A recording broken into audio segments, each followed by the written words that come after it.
Okay, hi. Welcome to a video where I dig up rocks while talking about things I have no experience in or things that I, by right, should not have any say in. Um, I just watched the Pam Bonnie, whatever her name is, the Jeffrey Epstein trial, and it was very funny to me. It reminded me very heavily of like the TikTok CEO's hearing. I mean, those are the only two hearings I've actually seen the full length of, like American hearings, and I guess it's just quite funny. So I think the extent that people go to deny things and that may potentially incriminate them is quite interesting, and largely I think it just says a lot about how things are. It's kind of completely crazy that there's so little accountability for people who are legit committing really vile crimes and victims have zero justice, and how, like, I don't know if it's Congress or like um I think it's like the Department of Justice, if I'm not wrong, aren't even willing to kind of like talk to victims and I guess investigate on them. I'm pretty sure they probably investigated those victims that stood up during the hearing after that guy asked his question. But I highly doubt that there is much more being done other than that in terms of the case itself. And I guess it is true that it's creating like a two-tiered justice system where the powerful don't get accountability at all. But whatever lah, that's just society we can live in. Like, what else can you do, realistically? But again, I personally am not an American citizen, and this is just a personal opinion, and these are just random general things that I think everyone would share a similar opinion to. So, a few interesting things about when people are questioned that I notice. One of which was just thinking about the different reasons that people pull up for justifying why their names are in the Epstein files, specifically from like Trump and people similar status, I guess. So, like, the most common thing I hear him is like, "Oh, it's a smear campaign," or like, "Why are we still on this issue?" When you see like interviews or people questioning him, like where he called the CNN reporter, "I've never seen you smile before, and that means you're a liar, and because you know you're not telling the truth." And that's a very outlandish claim, but I think it's funny that the lengths of deflection that they're using, like, it's quite funny, and there really aren't any repercussions. As tragic as it is, like, there really isn't much you can do but sit there and just laugh at the absurdity of it. Like, it really does suck for the victims, and my heart really goes out to them, but sadly, not much is gonna be done. I also don't even know why Penn Bondi is still like defending all these things. Maybe she's been paid a lot of money, but once like the new American election cycle goes again, I highly doubt that Trump will stay in power. Like, simply due to the fact that even his own supporters in MAGA are probably not even, gonna like support him afterwards, given that his name was on the Epstein file so many times, and there was just simply so much hesitation to release what he promised in that aspect. The second thing is on like ICE immigration, which was mentioned heavily in the Pam Bondi hearing as well. um, Again, I have zero political expertise. I'm just saying this as a average Singaporean idiot who watched the the hearing. And I can't really say for sure like whether immigration rates or like immigrants are really causing that much crime. Like, me personally, I feel like it is just an excuse to cover up a lot of the like poverty issues that are being generated by the, I guess, the more powerful people who are hoarding wealth and I guess causing the wage gap to be large. I don't really want to go into detail on it because I don't think I'm the best person to explain it. But like, even in the hearing itself, there were some claims that were coming from some of the, if I'm not wrong, Republicans. The actual thing that started this whole idea that immigrants are causing crime and are violent and like making people lose jobs is actually a study that was kind of like retracted and pulled back because they couldn't really prove that it was true, simply due to the fact that when um, the justice system incriminates people, they can't actually check if they are immigrants or not, and it doesn't really state whether they are. So statistics don't really explicitly specify that a lot of immigrants are causing all the crimes and stealing people's jobs. And yeah, like even if there's some like violent deportations, I'm pretty sure it's probably gonna be the same amount as like normal Americans causing crimes, like non-immigrants. And like the fact that they just cover up and like they just pretend that it's all the immigrants' fault because it's like the easiest thing to blame instead of blaming like a system. Yeah. It's just funny, I guess. I don't know how interesting my yapping session is to people, but yeah, I hope you're having a nice night or a nice evening or a nice morning or day, whatever time of the day it is for you. I'm just digging up rocks so we can place grass in the garden. Anyways, back to what I was saying about immigration and ICE. I do think it's rather excessive. People are getting murdered en masse for like just being immigrants, and I don't really have anything to say about immigrants.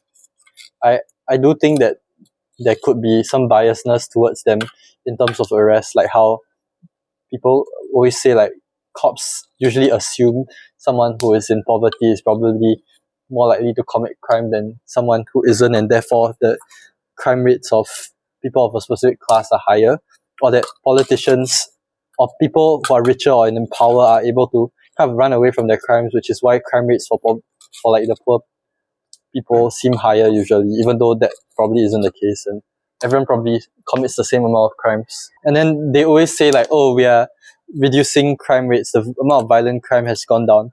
I really do probably should go research on like why people think that's the case, because like there's no way it's just because ICE is deporting more people that all the violent crimes gone down. Like it's a narrative I don't really personally want to believe in, and I really don't think immigrants are stealing jobs. It's probably like the citizens in America probably, like the citizens who are born and raised there probably are having more like, I guess, white collar, or immigrants that are coming in really are just boosting the blue collar industry.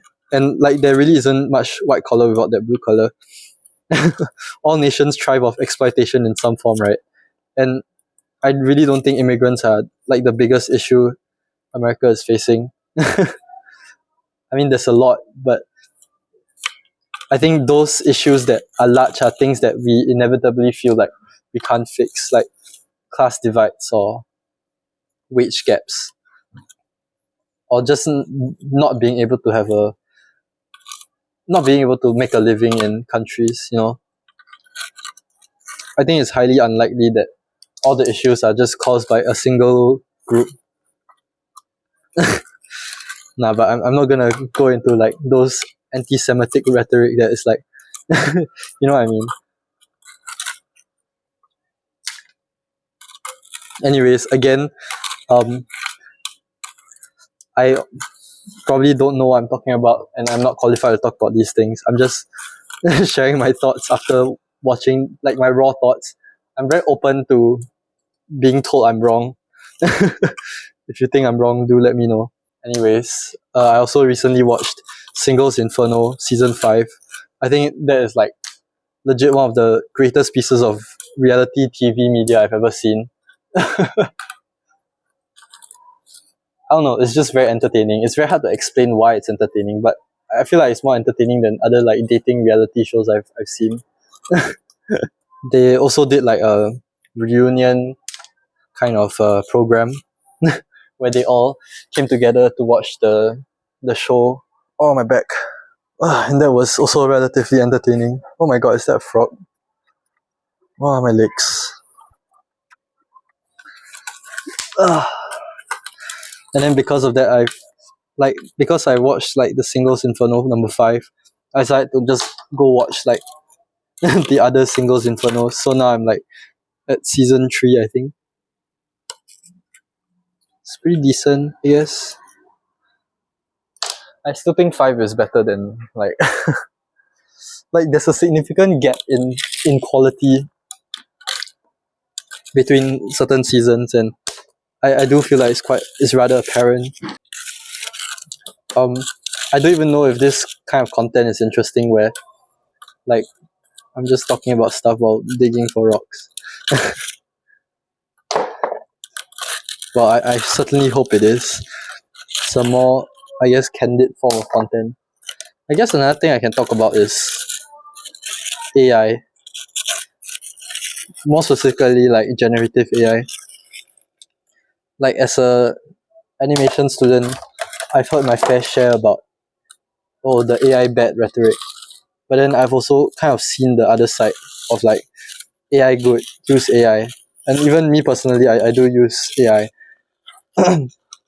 Like generative AI, not just your ChatGPT, like even things like Nano and Kling and to make videos and stuff. So I've heard both sides somewhat. I always believe that if you can't explain why both sides are good, you shouldn't really be making commentary on the things.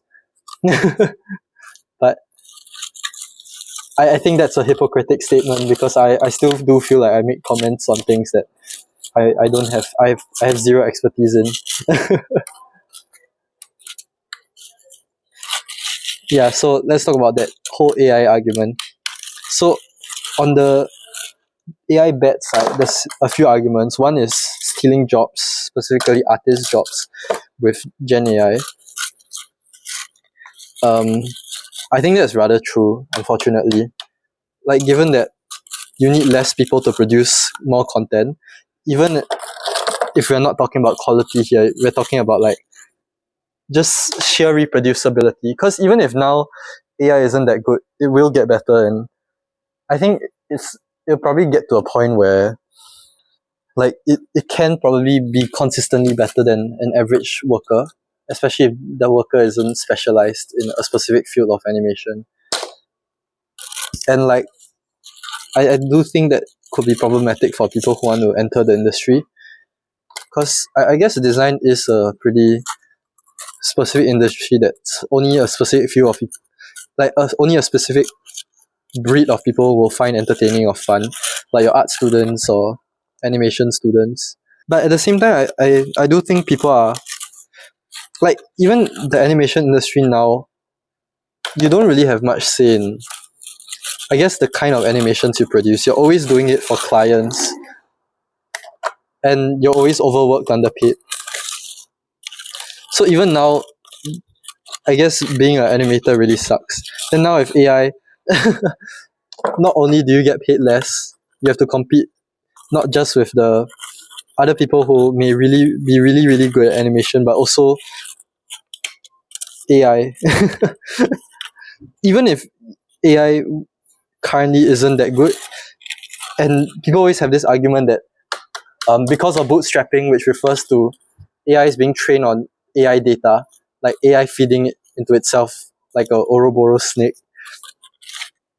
Like I think there's a point where that consistency will still be better than most human effort, unfortunately lah. And the only thing that can be retained is this relatively nuanced concept of the human touch and like having soul in your work.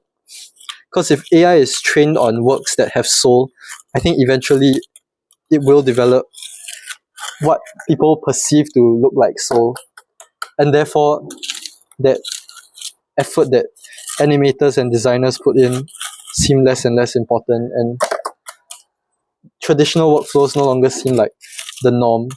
Like the gap between having an idea and being able to execute it is going to be reduced heavily, like really heavily, even nowadays, in my opinion. And that's rather frightening to a certain extent.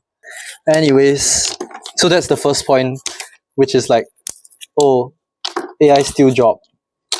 The next point is on AI stealing artists IPs and copyrights. That I really don't have a rebuttal to that. Like, that's genuinely just terrible. And even with legislation, it's hard to, because AI feeds on data that's not only provided by the companies but also by users that input data into it. So even if Brad Pitt copyrights his face, some random idiot in China can just take a screenshot of his face, put it through AI, and now that data is in the AI system and the AI can generate Brad Pitt's face. So it's really, really difficult to regulate in any shape or form. Which is rather unfortunate lah, because it means that creators' IPs are just being stolen. Like, you look at the whole Ghibli nonsense, where like people are just generating images in Ghibli style, a style that used to take months or even years to create, like just a 10-second sequence, right? Can now just be generated by some old guy with a red cap in America who wants to have a new profile picture of his family in Ghibli style, which is quite funny, yeah. But it's quite sad also because there really isn't much anyone can do about it. No matter how much you legislate, there's always going to be ways to bypass it, and unfortunately, that's how it is. Like, genuinely, how can you legislate AI? It's really, really difficult, and people are just making tons of money off it as well. And when people are making tons of money off it, it's really, really difficult to move people away from, or to make people consider like stop making money. Like, that's why it's so difficult to solve climate change as well, because it's just so profitable to sell oil, right? And same for AI, I guess, because it's making people a lot of money with that kind of rigged cycle of investment between Nvidia, Oracle, OpenAI, and a few other companies, right? It's just generating a ton of money for investors, shareholders, and workers in that field. So yeah, on copyright and legislation, it's just really hard to change anything, and unfortunately, we live in a time where it's probably not going to happen. Yeah, but too bad.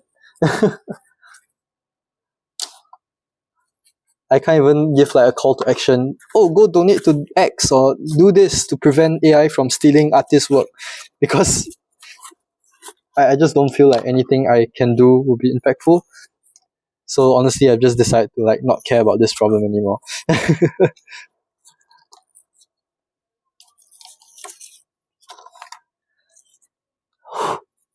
That's the world we're living in. It's kind of messed up, but it's the only world that we have, you know. Actually, using gloves is a lot faster. Like, genuinely. Okay. Yep. Then the next normal argument about AI is probably water consumption or energy consumption. So it's related to environmental impact. Um, I guess, like, I can't really say for sure what the scale is, because like literally there's only been like one study on it that I really looked at. Like, I could literally only find one study on how much water AI consumes. I can buy that it's a lot, but I feel like the narrative that AI uses a lot of water, it could be true, but I feel like it's quite speculative due to the lack of like research done on it. Yeah, it's literally just like one paper. Environmental impact on people who are living around the data centers is definitely something to consider. Um, Given that like people who live around there have increased power bills because of the increased energy demand in that area, as well as sometimes the water is contaminated with like minerals from as a byproduct of water cooling and them just dumping the water into other systems. I do feel like that is problematic. So even if I do say that, water consumption is speculative as a harm, I do think that there is still a tangible impact with the environmental harms. So if anyone ever tells you, one hamburger takes around 100k ChatGPT prompts of water, as you can just say that could be true. It's also still speculative. More research has been done on water consumption of agriculture than anything else. But then again, there's also a ton of rebuttals against agriculture actually using much water, because most of that water just goes back via rain. Because it's like, I don't know, watering plants and then turning that into feed. Wow. As well as deforestation. I'm not super 100% sure about these things, but based on what I've seen online, I think these are plausible lines of logic, and these are just the opinions that I have. But yeah, environmental harm is an issue, but again, for the reasons I stated previously, I don't think it's going to be solved. Just simply because AI is too profitable. It's such a buzzword that most politicians, which, no offense, largely are on the elder side, may not fully grasp, I guess, the harms of it. And therefore, when they hear the AI buzzword, typically they'll lean towards supporting it. So yeah, that's another harm, the environmental impact. I don't really have much to say about environmental impact, because I do agree that it's somewhat true.